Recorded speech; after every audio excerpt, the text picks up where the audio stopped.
ఈరోజు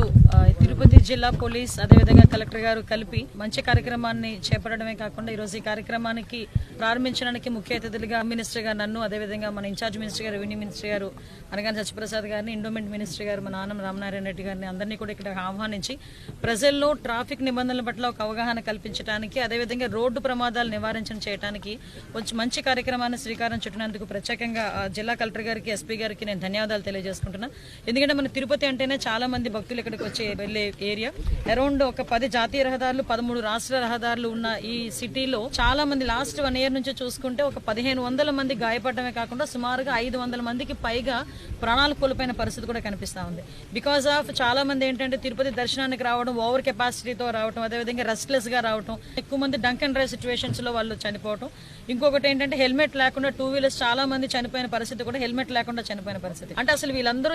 ఎందుకు ఇలా చనిపోతున్నారు, ఎందుకు రోడ్ యాక్సిడెంట్లు ఎక్కువ మంది చనిపోయి ఎక్కువ మంది గాయపడుతున్నారని ఒక అనాలిసిస్ కూడా తీసుకుని గౌరవ కలెక్టర్ గారు, ఎస్పీ గారు కూడా అనాలిసిస్ తీసుకుని ఒక 3 stages గా దీన్ని నిర్మూలించాలి, దీన్ని అరికట్టాలి అని చెప్పి